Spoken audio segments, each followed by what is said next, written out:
Welcome back to So Very Wrong About Games. I'm here with my great friend Mark. How are you today, Mark? I am very well, Walker. How are you? Always good. And this is a board gaming podcast about board games.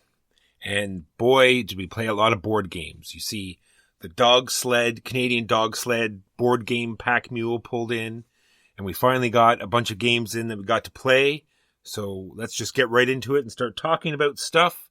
First thing, we're going to talk about the game we reviewed exactly to the minute 1 year ago. Then we're going to talk about the games we played this week, which will be about 3 hours. Then we'll talk about the news and why it doesn't matter. And then we'll go to the topic this week, which is... Lifetime games. What makes for a lifetime game? So on to the as-yet unnamed retrospective intro segment, the AYURIS. Last year we reviewed Calimala by Fabio Lopiano. I have played Calimala a couple of times since we reviewed it. Not as much as I would like to have played it. It's still a very, very solid middleweight Euro game. Yeah, I'm going to talk to it in the same vein as Carl Magnus or the Chucky Mags. The fact that you get so much game in so little time, right? It's about 30 to 45 minutes, and there's a ton of game in there in both those circumstances. I've introduced it to a number of different people, and everyone is very taken by the action selection mechanism. Because, quite frankly, it's very clever and it makes the game. The rest of the game is perfectly fine. I love area majority, and the scoring elements are awfully cute in the way that it's varied in terms of the activation order is nice. But really, it's all about the lovely element of placing your discs and having both actions trigger. I am very happy that it's in a kind of rotation. I wish we were in a market where we had slightly more time to savor those designs that we really appreciate from all of 3 years ago when it was published. Oh, I remember 3 years ago. And I remember being very disappointed by Lopiano's follow-up, namely Ragusa. That did not please me nearly so well. And that is Calimala from 1 year ago. Now, on to the games that we played this week. Let's start off with High Rise from Hova, published by Formal Ferret Games. So this is a game where you're building giant skyscrapers, and it has a giant, I guess you call it a rondel. Would you call it a rondel? I suppose. It has a giant rondel, and it has what I call a catch-up sort of mechanic. Not really sort of catch-up in points, but... More of the condiment? More of the condiment type. Whereas you keep taking actions until you've caught up to the other person's pawn, I guess you can say. There's a giant action selection wheel going around the outside of the board. My only misgiving in labeling it a rondel is that you only go around it 2 or 3 times, depending on what game mode you're selecting. So it lacks a certain element of those trade-offs that I associate more clearly with rondels, but it does have that element of efficiency, because as you say, if you go and grab that action early, you're going to be sitting there waiting while your opponents get to do several actions in succession. And being in a position where you can reliably do several actions without your opponents replying is quite powerful, although sometimes you have to make that trade-off. So that element I thought was awfully neat. Yeah, I thought the trade-off was definitely there, because there were circumstances where spaces actually got blocked, and, times where people went, halfway around the board to make sure they got the actions that they needed. The actual payoff in terms of the game satisfied me a little less. There's this element of having to build skyscrapers, which are built out of very specific recipes of specific resources. And among them, there's this one resource called Ultra Plastic, hence the Ultra Plastic edition that was on Kickstarter recently with fully plastic buildings. We played the normal cardboard version because that's the version that's available. And you'd remarked about halfway through the game in one turn that there was just no opportunity for Ultra Plastic until you had completed another circle around the board. It had just so happened that there just wasn't any available, and that seriously curtailed our building opportunities. It wasn't a requirement, but in order to get a good quality building, it was absolutely necessary, and there was none to be had. And the overall simplicity of the scoring I appreciated, but in this case, it left the game feeling a little bit less inspired than something like Calimala, right? Calimala has a cute action selection mechanism and a series of dovetailing area majority contests, whereas something like High Rise had the cute action selection mechanism, but ultimately the scoring left me a little unsatisfying, and it was just a little too simplistic, a little too much of much ado about nothing, a little bit too much time trying to parse specific recipes of buildings, like, oh, I can't build that building because I don't have a pink, so I guess I'd better go get a pink before I can build a building. Anyway, it was fine. And the buildings were high rises for the sake of being high rises. They could have just been numbers, looked very interesting on the board, but really didn't have any physical purpose in the game. I was also somewhat disappointed, and I'll be bringing this topic up later, with the thematic integration of the corruption. There was this notion, and it's very much pushed in the copy text and the marketing of this game, of corruption being this trade-off. Well, you can cut corners and be a little bit nefarious in terms of how you manipulate public agencies while you're building these commercial buildings. In practice, it didn't really have any kind of payoff. It didn't even have the interesting level of payoff that you might see in something like Cleopatra and the Society of Architects. The scoring was kind of like that, but lacked the teeth. We were talking about a couple points here and there, by and large. And ultimately, it wasn't even anything interesting. It was just, well, if you go to this space, you can get a random resource. But if you take a corruption, you can take 2 random resources. To which my response was, what kind of bribe is that? You show up at the stockyards and you say to the guy, give me whatever you got on the lot, and here's a 20, give me another thing of whatever you got on the lot. Relatively petty complaint, but it did suck me out of the game a little bit and did emphasize your last point about how they could have been anything that we were building. That's right. And like I said, and never did we care whether we got corruption or not, really, because like you said, the points, there was no real negative. You always took the extra resources because there was no real penalty. I don't think that's accurate. I think we sometimes didn't, but ultimately it didn't feel like a high stakes or difficult trade-off decision. It was mostly just, well, this resource here will give me a point. The corruption will cost me 2. Okay, I won't take the extra one. And then there was spaces on the board that reduced your corruption, and usually you could just hit those on the way through, and it really, that didn't penalize you. So, you know what I mean. Anyway, that is High Rise. I had a very strange session of Cthulhu Death May Die. Got together with Huey and Louie, and we started off the greatest scenario, perhaps in the history of board gaming, the one where you're strapping dynamite to a moose and beaming them up to a UFO. This is something that you actually do in the game. And something you actually do in Canada. It's not really widely publicized because we don't want to, toot our own horn as being the heroes of repelling the UFOs, but it's something you learn as a child. Walker, you can't broadcast closely held national secrets above unconfirmed airways. This is just for the Patreon people, isn't it? Anyway, we were 2 or 3 turns in to playing Cthulhu Death May Die on Tabletop Simulator when we started having the effects of madness creep into our sanity. Clearly, this was the effect of the old ones, and they inflicted on us the dread curse of connection lost and server down. Then when I woke up from a fugue state of confusion, I was suddenly playing Keyflower. This is obviously a very pernicious effect of the old ones. Anyway, so Keyflower, which we then played on Board Game Arena, which was not under the dread curse of connection lost, is the worker placement kind of sort of auction kind of sort of tile placement game by Bleasdale and Breese. And it's one of those perennial Euro games like Calimala that I wish I could spend more time playing, that I wish could get more into rotation, When I look at the casualties of the Cult of the New, I very much think of these middleweight, interesting, clever Euro games that I wish I could spend more time. So any opportunity to go back to something like Keyflower was very much appreciated. And I'd never tried the Board Game Arena implementation of Keyflower. It's okay. There's no undo. The endgame scoring is a bit weird because the endgame scoring in Keyflower is a little bit spreadsheety, just a little bit. And in such instances, if you're going to have a digital adaptation, why don't you just have it do the spreadsheet for you and maximize your score, rather than have you click on something exploratorily and see your score go down because you can't undo any of the moves you've done. Aside from those gripes, though, it was a great time. I love Keyflower. The rules are precisely the kind of accessible you want in a midweight Euro game that you're possibly going to be returning to only every year or so. And the art remains a delight even in a digital version. It's lovely to just see your little village grow up. And the different village tiles really do lead to different economic scarcities. Sometimes you're desperately searching for more wood, and there's just not enough wood in the game. Or in this case, there was hardly any transportation capacity, which is honestly one of my least favorite scarcities in the system. When there's not a whole lot of transportation capacity, not a whole lot of upgrade capacity, it kind of puts a damper on things, and everyone's scores can be relatively low. But you deal with the scarcities you have, and the tile variety is one of the assets of Keyflower. So we've talked about Keyflower a lot over the course of the podcast. Anytime we play it, we rave about it. Still remains one of my favorites of that era. Again, very clever action system, very clever auction system. Not entirely thematic. Not exactly sure why the blue meeples won't work with the yellow meeples. I'd rather not speculate. I'm sure it goes down to some ancient grudge, perhaps related to the Dread Curse of Azathoth, because Keyflower is a very strange Cthulhu module now. At any rate, that was my experiences both with Cthulhu Death May Die, kind of, sort of, not really, and Keyflower in point of fact.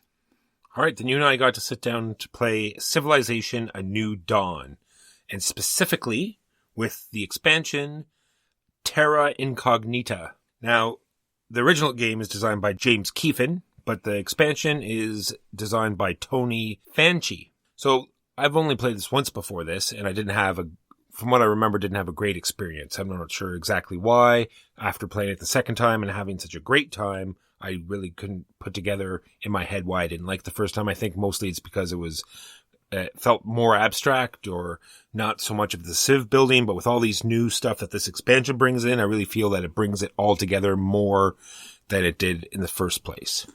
I'm really happy that Fantasy Flight went back to A New Dawn. For one thing, it's neither Star Wars nor Marvel, and so it's somewhat rare that they would go to this. It's still technically a licensed product in that it's licensed after the Civilization PC game, but I'll take what I can get, Walker.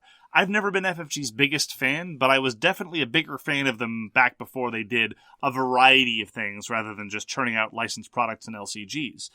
And I liked A New Dawn. It was clever. I really liked, again, the action selection mechanism whereby you have this row of cards and you activate a card, and how far it is along the track will determine how strong it is, and then it goes all the way back, and that dovetails with the terrain system. So it uses the map, but not in a dull way. Like, I really do appreciate the kind of abstractions that something like Through the Ages does in terms of dispensing with the map altogether. So if you're going to have the map, I want you to do something neat with it. And I felt that A New Dawn did that. The problem that I had with A New Dawn and why I got rid of it after about 4 or 5 plays was that the end game was a little bit weird, and the military system was, quite frankly, bizarre, especially in the context of the end game. And actually, in Terra Incognita, what they've done is they've taken the military system and made it more pedestrian, made it more like a standard civ game in that you have armies that move along the map. And strangely enough, counterintuitively, that makes a lot of difference because at least you can see where attacks are coming from. And it leads to a little bit of a better sense of cut and thrust rather than near the end of a game of A New Dawn without the expansion. Suddenly you're attacking wherever you want to, and it's just this bizarre back and forth of taking over land. Yeah, I couldn't remember my first game too much, so I was having a difficult time remembering what the expansion brought in. I had to go through the components and sort of figure out what it was. I didn't even see the army bits. Now that you said that, I remember how awful that the combat system was. Like I said, abstracted away, which made it, disjointed anyway. Now they've also included forts. There are 6 card places now in your tableau instead of 5. They have this new government system, which is very interesting, where you can bring in a new government and it lets you shuffle the card, not physically shuffle them along faster, but makes boost them, makes them count as though they're a couple spaces further along. There are new dials because there's a whole district mechanic now where you can have all these, either like a theater district or, anyway, bunch of different districts, and they're going to trigger when the dial says they trigger. And then the most important part that the expansion brings in is the fact that now you get to play purple. That is how I initially pitched it to you, and so I'm glad you appreciated that change. Another thing that they brought in, this is more in terms of the overall direction of the game, and I have to say, I confess my ignorance, never having played a Civ Meyer Civilization game, none of the Civ PC games. I'm a Tresham Civilization guy, not a Meyer Civilization guy, not that you have to be one or the other. I really appreciate the choice of civilizations they've had. Rather than going through a traditional endless march of the same old suspects, instead, we have Indonesia, we have Georgia, we have Nubia, we have a lot of the civilizations that tend to get ignored because we just want to have a parade of white guys. Now, there are plenty of white guys to be had in A New Dawn, that's fine. But I really do appreciate that a lot of the new factions tended to be from Southeast Asia and from Africa and from far Eastern Europe. That I really did like. And the only problem that I have with Terra Incognita, and I absolutely want to play again, and I'm looking forward to more experiences with it, is that at this point we now have 2 rule sets that are definitely middleweight. They're not overly complicated, but they have a number of strange bits around the edges. And some of those strange bits from the base game have been superseded by strange bits in the expansion. Some are preserved, and some simple things have been made into little strange bits by the expansion. And as a rules explainer, with these 2 different documents and these 2 different rule sets competing in my head, it's just on the verge of what I would consider acceptable for a game of this depth, for a game of this length, and for a game of this quality of strategic choices. is a fan effort on Board Game Geek to issue a comprehensive collective rule document that just has, these are the rules of Terra Incognita from beginning to end in one document. I am very, very much looking forward to seeing that product coming to fruition with a fully formatted, nicely realized PDF, which they're on their way to doing, because that will facilitate things like looking up rules. The worst thing as a rules explainer that I have to experience is when someone asks me a question, and my first question is, I'm not entirely sure which book I need to look in to find the answer to this. And that's on top of the fact that some of the rules in the rule books are in strange places, like in the rules clarification section. I completely forgot about this from years ago. They have actual new rules. You should never put actual new rules in the rules clarification segment ever, especially when it's at the end of the rulebook after the index, because that says to me frequently asked questions and just clarifications of things that you've done before, not new stuff. Anyway, complaint over. Say new stuff belongs in the sidebars or in flavor text where it belongs. Exactly. So I had a great time. I'm glad you enjoyed it. I am very much looking forward to more experiences with Terra Incognita. I hope this indicates a general willingness on the part of FFG to go back to 4-year-old designs, 5-year-old designs, whether they need expansions or not, and consider whether there's fruit for more development there, and a willingness to do things that, as I said, are not Marvel or Star Wars. So, very keen on Terra Incognita so far. Probably more information to follow. And that is Civilization, A New Dawn. Next up is Finishing Time by Friedman Friese and published by 2F Spiel.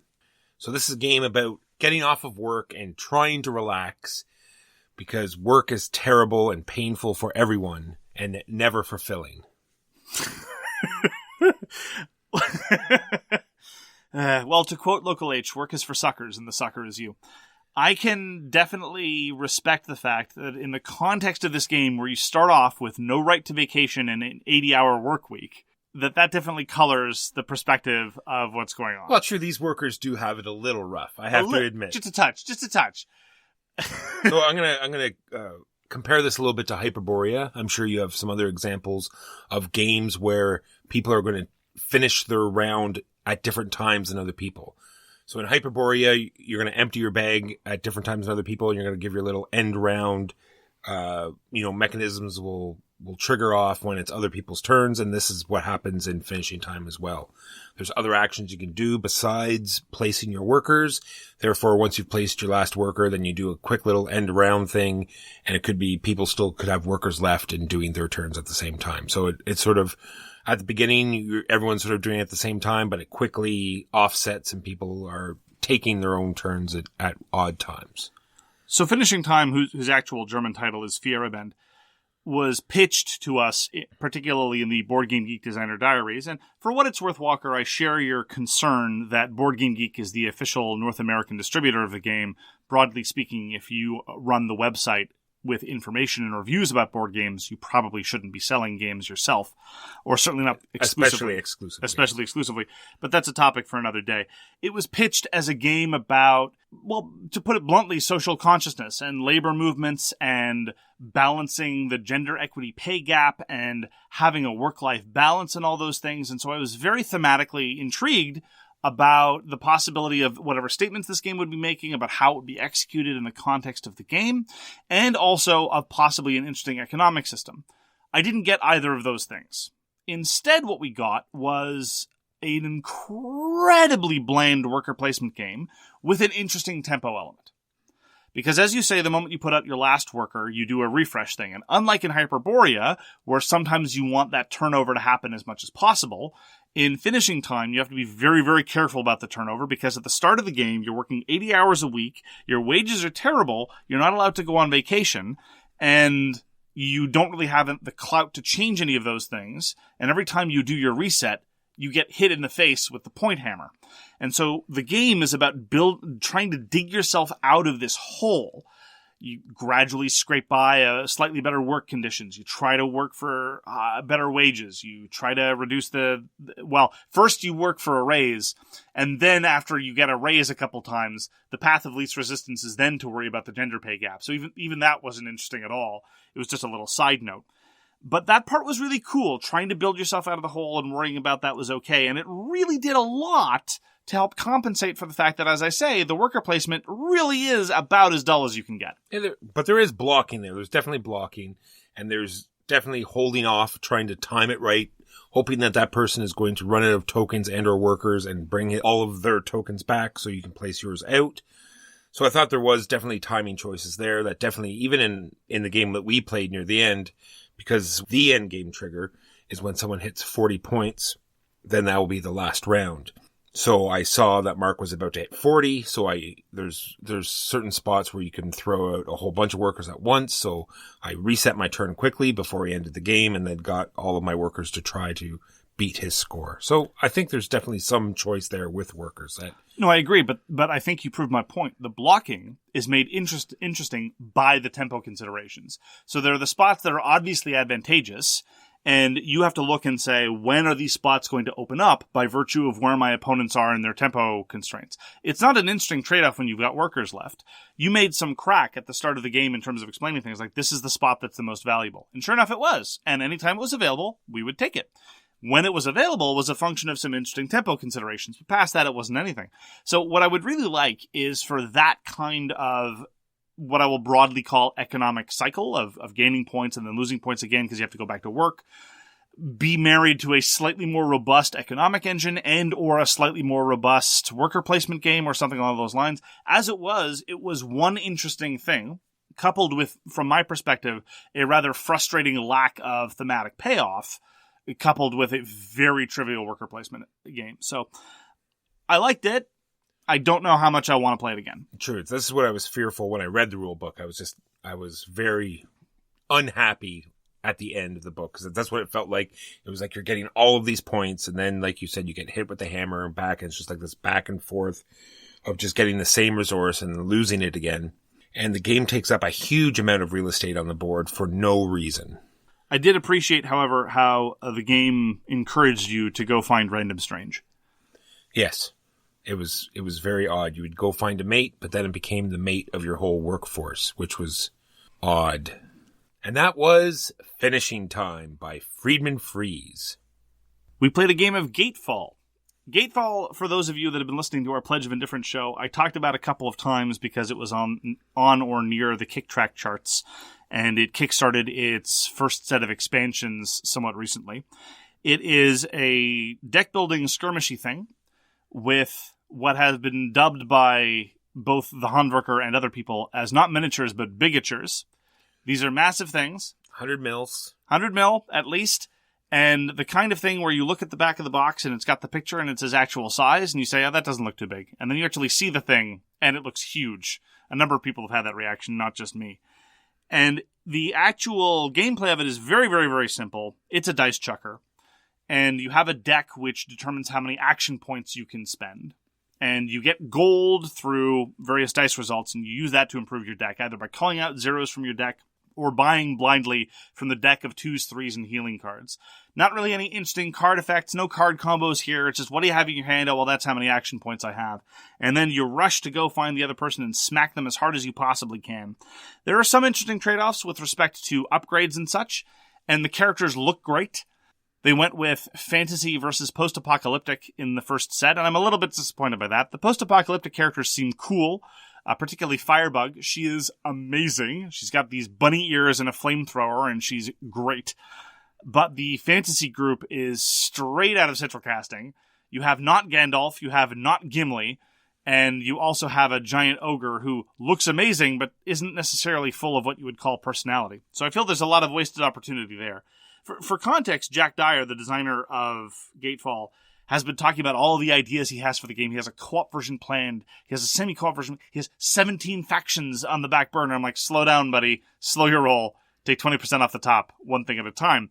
And I'm somewhat interested to see what he might do with that. But honestly, this is the same guy who gave us Super Fight, the card game, and many other versions. And so, given the simplicity of this kind of skirmish game, I don't know what kind of robust things you could glass onto it. But for what it is, I enjoyed it thoroughly. Yeah, 100%. I thought it was fantastic, and it's one of those games where you're not going to need a rules refresher every time you play it. You know, next year you pull this out, we're going to be able to start playing raw right out of the box, because it's just like you said, you get to throw a bunch of dice. You have the generic stat line. And I like how you get to customize your guys. I'm interested to see if you can actually do like if it's actually doable. Like, can you go in a defensive mode and like increase your defense? Is it actually going to pay off? Or is the obvious choice to give yourself more power, more attacks? I thought it was very interesting how, the different characters had different number of attacks that they could do every turn. I thought that was a great way to make them all different. And I liked how they definitely felt different, even though they all had, like we just talked about, the generic stat line. With even just those lines, they all felt like what they were. So I thought that was pretty cool. The system does get a lot of mileage out of very few rule systems. The characters are only minimally asymmetrical on paper, but in practice, they feel rather different, even though there's a little bit of the unfortunate thing that I find in some skirmish games of the scrum factor. Everyone rushes to the middle and then you're just chucking dice. But that's kind of offset again by the reasonably cute deck building elements. And it's very minimal. You're trashing zeros and you're buying 2s and 3s to supplant your 1s. But it ends up feeling like a significant trade-off, given that the other thing you do with your money is, as you said, upgrading your characters.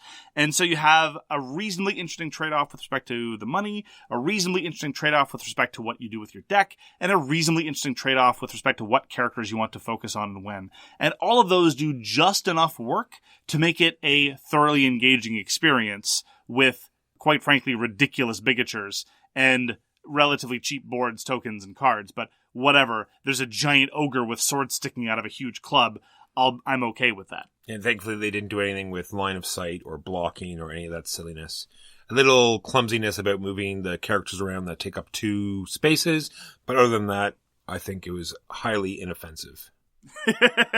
I usually reserve inoffensive for games that I don't want to go back to because there's nothing to recommend them. I think Gatefall is getting by on a substantial degree of charm and maybe a tiny smidge of differentiation because it's got deck building powering the skirmishy thing in a way that I found much more satisfying than I did in Ascension Tactics. In Ascension Tactics, I don't think it quite worked the way they wanted it to, but in the context of Gatefall, I think it works really well just to elevate the basic formula. So yeah, I'm glad you enjoyed it. I played it solo once myself to see if it was worth putting in front of you, and I determined that it was, and so I'm glad you enjoyed it. I did end up pledging for the expansion faction in Gatefall, so probably before then, but definitely after it arrives, I'll be happy to play Gatefall some more. Sweet. That's Gatefall by Jack Dyer, published by Jack Dyer Studios. Produces Jack Dyer Games. Must have been quite a coincidence for Jack Dyer to submit his design to Jack Dyer Studios, and I hope that there was some sort of rigorous double blinding procedure so that they didn't give any favoritism to him. It's true. Well, yeah, maybe it was like a family business or something. You and I also got to play Castles of Tuscany, which is sort of like the sister game of Castles of Burgundy. It has much of the same graphic design, all of the same, marble workers, all the different terrain types, but it plays much, much differently. I had a great time playing it. This is by Stefan Feld, published by Alea Games. This is the least Feldy design I've played by Feld in a very long time. Before Stefan Feld was Stefan Feld of Stefan Feld Games, he published such things as Notre Dame, In the Year of the Dragon, even a weird pirate game. They were very, very different in feel from what he's been designing over the past few years. This actually strongly reminded me in a number of ways of Attica by Marcel-André Casasola-Merkel, in that it was a light middleweight tile placement game where you weren't building up a whole bunch of infrastructure or building up a whole bunch of resources. It was mostly about timing and one-off bonuses and just trying to expand your network as much as possible. And I mean that in the highest possible way. It was surprisingly enjoyable. I had a bit of a tough time with the rulebook because the terminology wasn't terribly well done, and the workers act like stone and the stone act like workers and a number of other weird things. And so I wasn't terribly enthusiastic, but I was very charmed. It was very neat. It had a number of clever bits with respect to how the supply of tiles enters the system. Everyone has their own full set of tiles, and every time you take a tile from the middle supply, you have to replace it with one of yours. And as a result, that seeks to modulate or at least regulate what people downstream from you are going to get. In other words, Walker has a fixed number of really good tiles in his supply to put out, but he puts them out just in time for my turn, for example. And if I always snatch them up, then whoever's downstream from me will always get my tiles, and whoever's downstream from them will always give their tiles to Walker, in theory. Although something did occur to me that we didn't see this happen in the game, but it's a strategy that seems now so obvious and potentially abusive to this coolness that I almost dare not speak its name. And that is one of the resources you have is marble, which immediately lets you take another turn. And I'm wondering if the smart way to play is always save one marble, and then anytime one of your awesome tiles comes out, you immediately take your next turn and grab it, so that nobody else gets to benefit from the awesome tiles. Now, maybe this is a race to the bottom, and everyone does this, and so now everyone gets their own great tiles and nobody else, and it all comes out in the wash. Anyway, I thoroughly enjoyed it. Very simple. Very straightforward, very quick, very clean tile layer game. Again, I wish that we were all laying tiles on a shared board. That, I think, would have increased the interaction. But as it was very, very efficient in terms of its use. A great light middleweight Euro game. And yet again, like many other great games we've been talking about this week, I would happily play again. Yeah, has a lot less moving parts than Castle Burgundy. I think it'll be a lot easier to teach. The yellow tiles in Castle Burgundy, how they all have different, end game scoring, and how all the beige tiles have all their own different abilities. All of that is gone. There's no dice in this game either, so it's, believe it or not, a diceless Castle of Burgundy. And the scoring is straightforward. The scoring is very straightforward and simple, and it's not an endless spreadsheet for you to optimize. In Castle of Tuscany, you have like a green score dial that is going to keep increasing in numbers, and then at the end of a round, you get to add that to your actual score. So you have sort of like this, income that I found very interesting. It was nice. A radical departure from Stefan Feld's normal output, and happily the kind of thing that I would enjoy playing again. And that was Castles of Tuscany. I'm worried that at this rate, we're going to lose our rep, Walker. I know, right? Because we've liked all these things. I know, we've had such a good week. I love it. I mean, I love it too, but now I'm starting to feel like less of a contrarian. What if I'm just a normie like everyone else? Oh, how about this then? I'll bring up something. Cosmic Colonies. I enjoyed it more than you did. Yeah, this is by Scott Alms, published by Floodgate Games, which is, I'm glad you liked it since I paid for it. It's more or less what I thought it was going to be. I was really hoping what it is you're putting these Tetris-like pieces on this map. It's got a, science fiction theme where you're covering up these planet and a different terrain on the planet, and you're playing the card system. I thought was amazing. So you're going to make a deck at the beginning of the game. It's, I don't know. It's 4 cards per player. 4 cards per player, or like maybe a 60-card deck. Was it about 60 maybe? Less than that. Anyway, you're making a small deck that you use for the entire game. So you're going to get different cards every game. And they're all numbered, and this is going to be your sort of initiative. And they all have these special abilities. I felt some of them seemed to be hand filler. Like some of them were definitely useless. And so I'm wondering if they were purposely hand filler, or were they just not well balanced, or I'm not exactly. What did you think? Well, the cards are kind of sort of drafted in that whatever 2 cards you play over the course of the round are then passed to the player to your left, so they will get them. So there's an incentive to play the bad cards, and then someone else is stuck with the bad cards. I don't know if it actually is going to manifest in anything remotely resembling balance. It is definitely the case that you see the same cards being played over and over because they're the better cards. Some of the card interactions were kind of neat, I think. For example, there's a very, very powerful resource collector card, but if it is played on the same turn as another slightly weaker resource collector card, it won't be able to function to its full advantage. There's also a trade-off about when you play the cards, because you have to make a balance between whether their special ability is more powerful early in the round or later in the round, but later in the round that tile you want might be gone or the resource might be gone. That part was neat. But overall, I agree with you, there wasn't a whole lot going on. I thought the card activation system was clever. I would want to see more of the cards. I didn't sit down then and look at all the other cards we didn't play with. And I don't know how much actual variety you're going to get from play to play with different cards, whether that would actually lead to a substantially different feeling.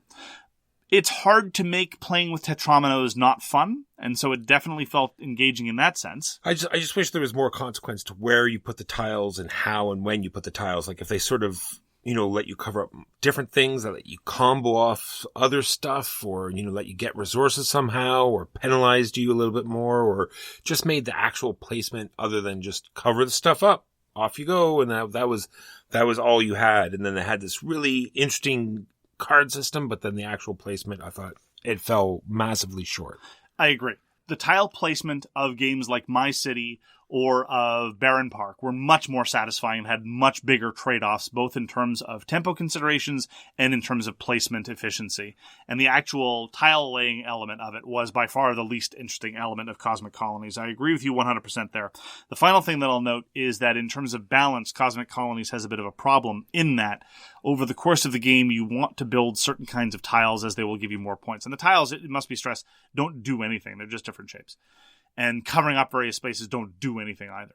But based on the distribution of the kind of tiles you want to build, in the game that we played, you and Huey both had the same kind of tile, of which there is a scarce supply, that would give you points. And so you were both competing over it. Whereas the tiles that I wanted to build were not on anyone else's victory cards, and so I was basically unopposed, and I definitely felt it over the course of the game, because you and Huey were constantly taking the tiles that each other wanted from the scarce supply, whereas I more or less always had free run of the place, and I couldn't help but feel that was significantly determinative in terms of the final score.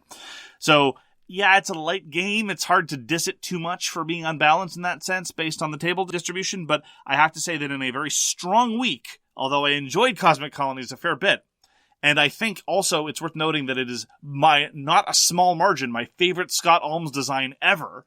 He of the Tiny Epic games and of Heroes of Air, Land, and Sea, which is not so much a game as a punishment. Cosmic Colonies was the weakest entrant this week of a very, very solid week of games. Agreed. Now on to Seastead, published by WizKids. By Ian Cooper and Jen M. Gonzalez. So this is what they touted as sort of like an offshoot of Flotilla, but 2-player only. I had no feelings of Flotilla in this game whatsoever, except for the artwork. And it was an odd thing on Board Game Geek where they didn't attribute the artist for whatever reason in this game. Huh. So I just looked up whoever the artist was for Flotilla and then inputted that information on the page for them. Good for you. Well done. So there was, like you had already said, that you didn't see very much copied art, but there was one image that I definitely knew, but we didn't actually like pull out Flotilla and compare. But still, I love that art sort of. It's great art, and the game itself was fantastic. What did you think of the game? I thought it was a strange choice overall for them to take designers who didn't work on Flotilla and who were designing a game that was not at all mechanically like Flotilla and set it in the same universe. Now, is it possible that Ian Cooper and or Jen Gonzalez were like, we would really like to situate our game in the world of Flotilla? Maybe, but I think this is more a case of WizKids saying, hey, we've got some art sitting around, and it's great art. I really like the character art. It's really, really cool, but it's just I found it overall puzzling from that perspective. I like Ian Cooper. Ian Cooper designed Ascending Empires, the bizarre dexterity /4X game about 8 years ago. And Seastead was really fun. I quite enjoyed it. It's got a very, very simple building system where you're building buildings around these platforms, which are these hexagons floating out in the middle of the table. They're flotillas, Mark. I'm sorry, Walker. They're flotillas. Theme.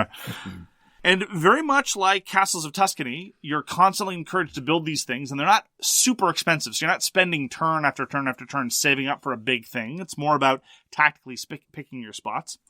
So less of a resource management game than more of a building game. The only part that I didn't fully enjoy, but I could definitely see other people enjoying a great deal, is there's this kind of spatial puzzle element about the bonus tiles. You can build these bonus tiles which will say, well, did you build a shipyard in this position around the flotilla? Did you build a academy around this position of the flotilla? It'll give you points around, again, these specific dials that are flotillas. And trying to spatially visualize which bonuses would give me the most, especially near the end, gave me a bit of a headache, and I kind of threw my arms up in the air and said, forget it, I'll just buy this one, even though it may not be the best one for me. But it's got a great tempo to it. It's got some interesting trade-offs. I enjoyed the element of trying to maximize your available discounts and try to figure out how to build your buildings most efficiently. I was very, very pleasantly surprised by Seastead. True, and I think it has a great replayability factor, right? Because it has the specialists in the game, and it had a huge deck there, and the bonus tiles that you just talked talked about, there was, a ton of those. So they're going to change up how they come out every game. And there's A and B sides to all the tiles and cards. So I think playing it over and over again, I think you're going to get different experiences each time. And like you said, once you get to know the bonus tiles, you're actually going to be looking for them and sort of planning out in advance where you put your buildings and then seeing the bonus tiles and putting them where you need them. Ugh, if that's true, I would very much not enjoy it. It's like, I remember the specific spatial configuration of arbitrary arrangement of buildings, so I'm going to build towards that and hope it comes up in the display. I would hate a game like that. No, I don't mean I wouldn't mean like ahead. I mean, there's the display of 3. I mean, seeing the display of 3 and sort of short-term planning. I don't mean like hoping it'll come up in the deck later on. Okay, good. I was worried for a moment there. Yeah, there's an A deck and a B deck, and there's the A side and the B side, and they seem very different. And this is one of those rare times, it's worth noting, that we played the basic version of the game, the A side, and it was significantly mechanically interesting, such that we would then want to go on to a B-side. And it's not just, well, here's the full game and we'll rip some of its guts out, and here's the intro version that we strongly suggest you play, because otherwise your feeble mind won't be able to comprehend the wild variants of special character powers. You know how it is in the rulebooks where they patronize and condescend to you, and you're like, no, I'll just play the real game, thanks. But the A-sides felt like the real game, so I'm curious to see what the B-sides look like. I question how much tremendous variety there's going to be, but I don't think that it needs it, really. It's all about opportunistic taking advantage of these building advantages and trying to maximize your return on all the buildings you're putting out. And I don't think that you're going to need a huge influx of different effects from the advisors, because the advisors are just one-shots. Unlike in, Flotilla, for example, where when you're getting an advisor, they're in your deck and you keep playing them over and over. In Seastead, it's just a one-shot special power. So it's less of a built-in economic advantage in that sense. But as I say, I like opportunistic building games like this. And again, similarly, the Castles of Tuscany, it's constantly about churning out new buildings, and there's a certain joy to doing that.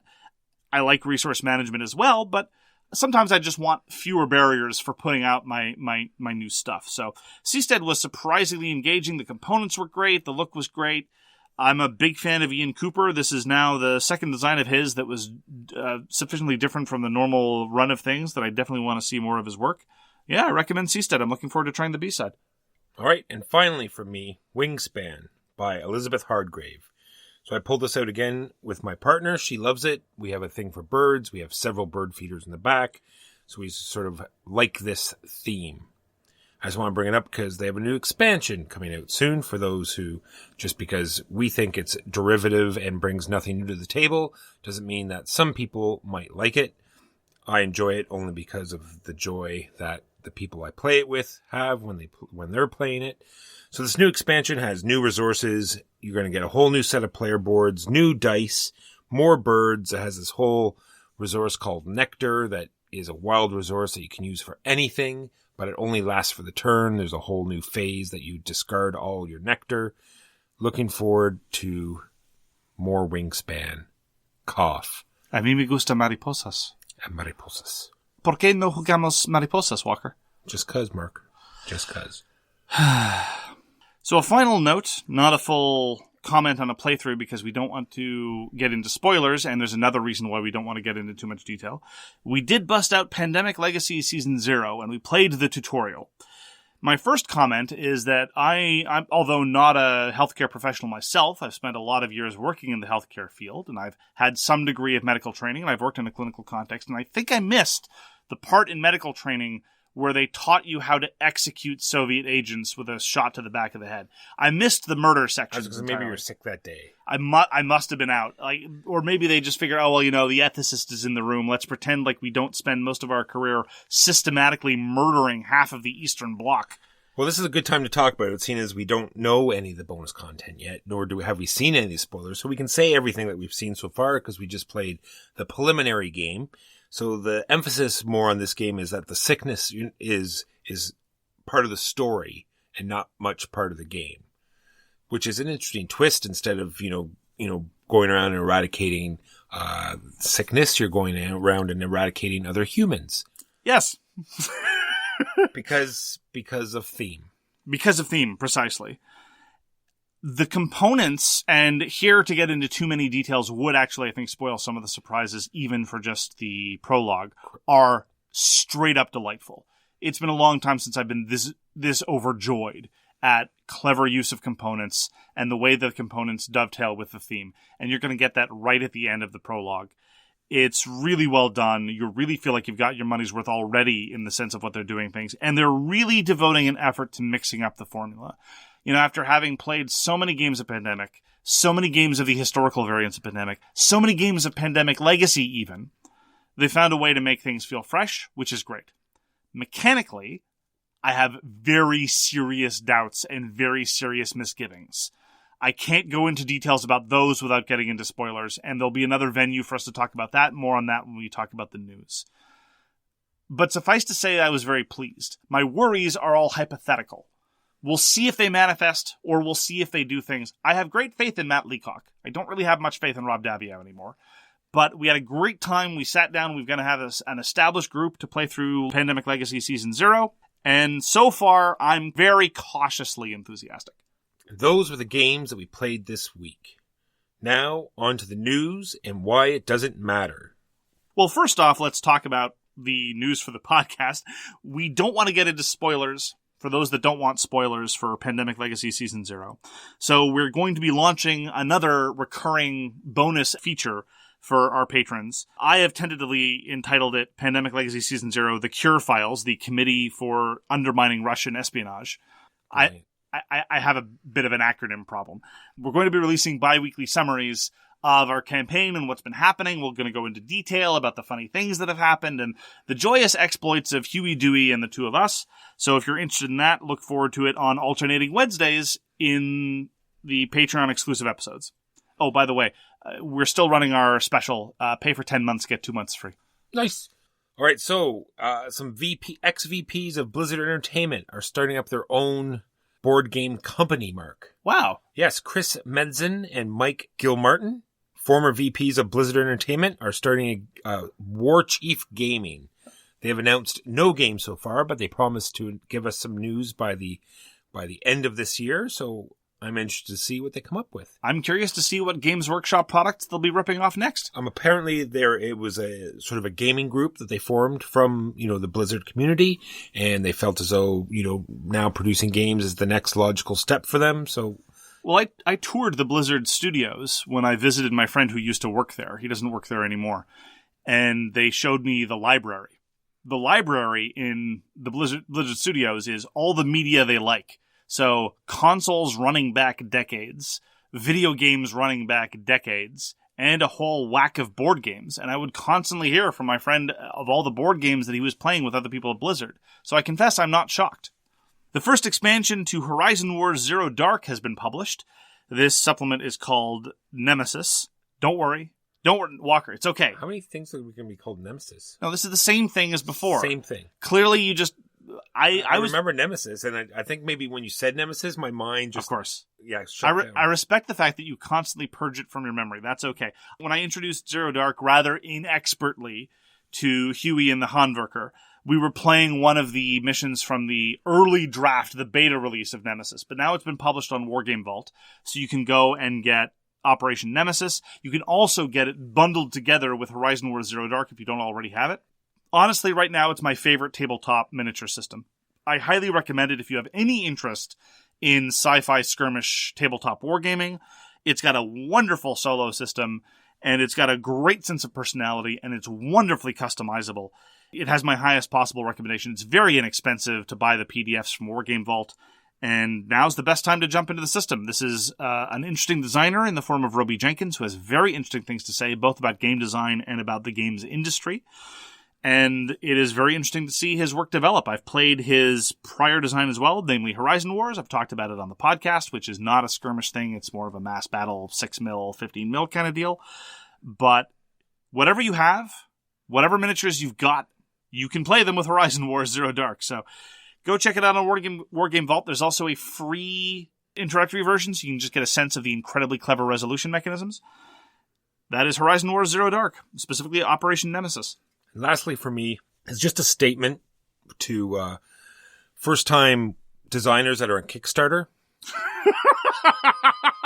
Stop trying to make D20s a thing.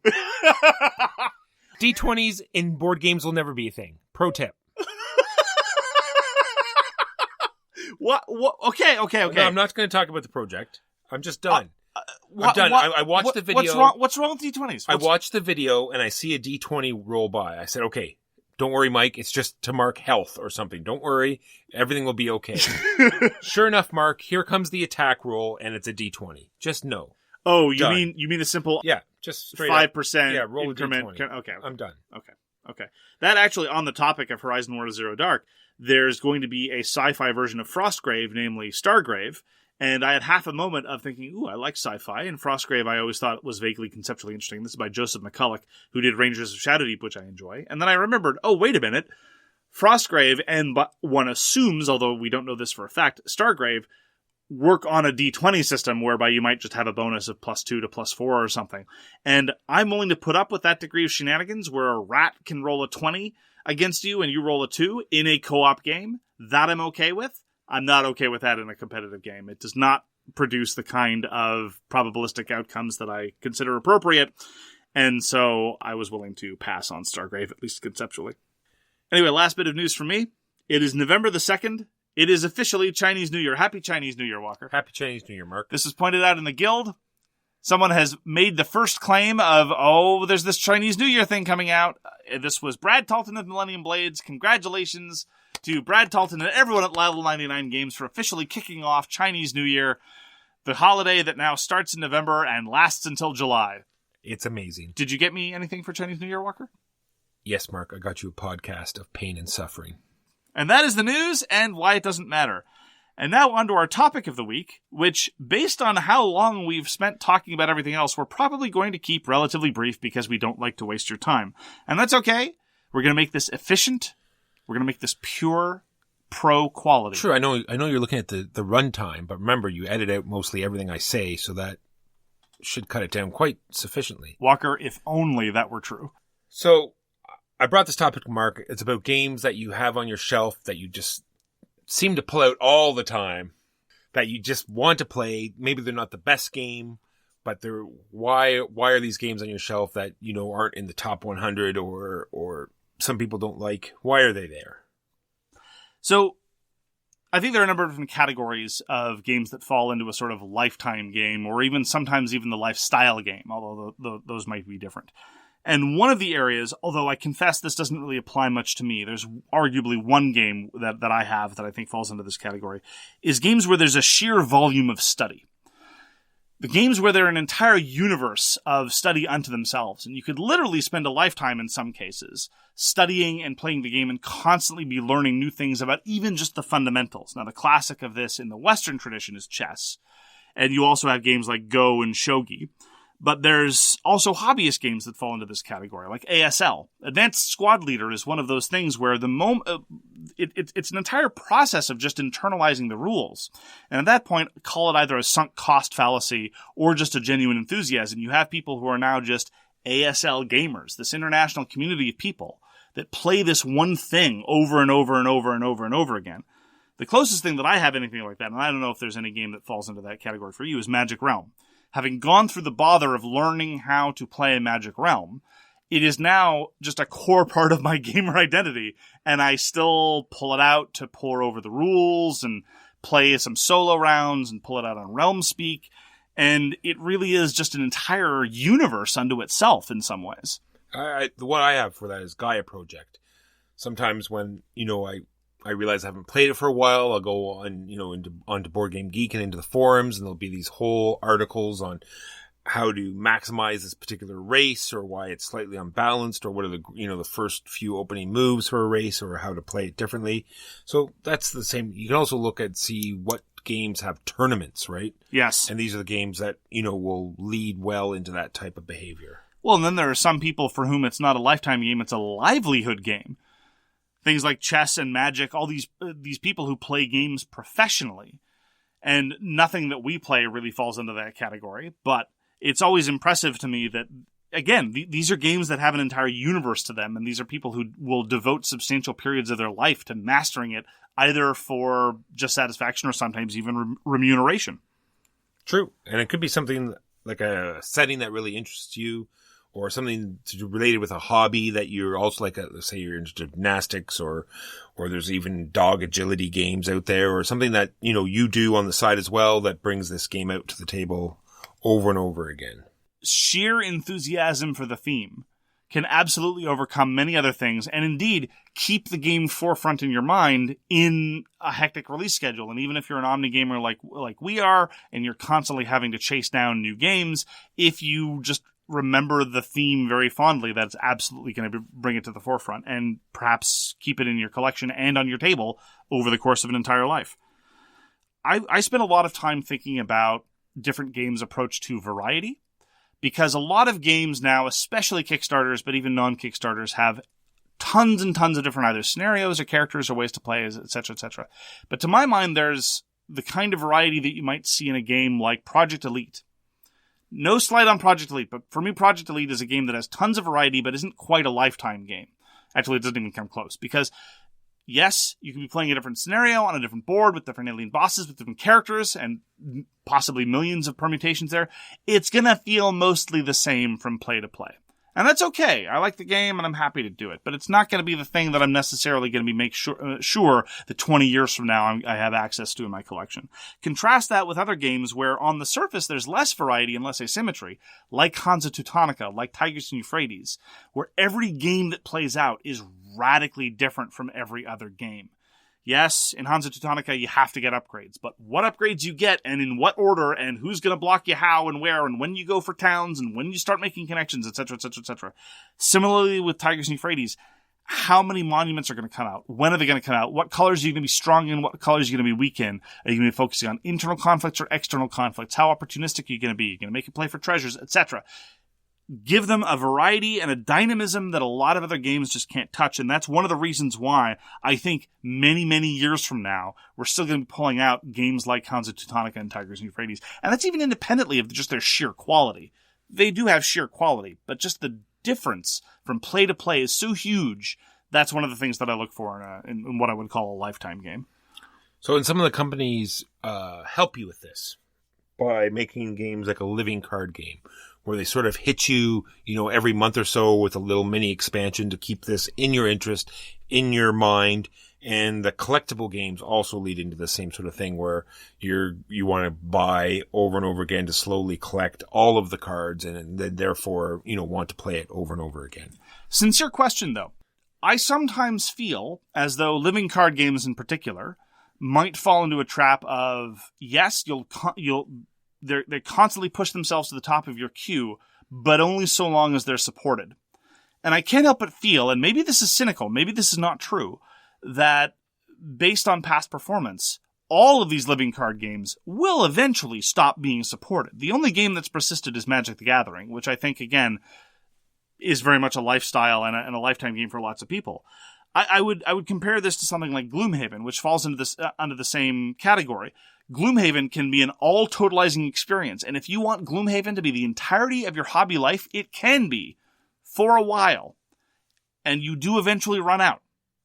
Not a criticism. What I'm saying is after you play Gloomhaven 100 times, maybe it's going to reach the end of its cycle, and maybe you might want to replay missions, and maybe you might want to go back to the earlier sets of your expired living card game, but with different characters. Like Gloomhaven is huge. It is huge, but it feels to me finite in a way that Tigris and Euphrates and even Hansa Teutonica does not. I think Gloomhaven is a better game than Hansa Teutonica in a lot of ways. I mean, they're radically different. Comparing the two is a little bit absurd, but it's kind of sort of what we do in a universe of top 10 lists, whatever. Gloomhaven is a top 10 game for me. Hansa Teutonica is not. It's not even a top 20 game.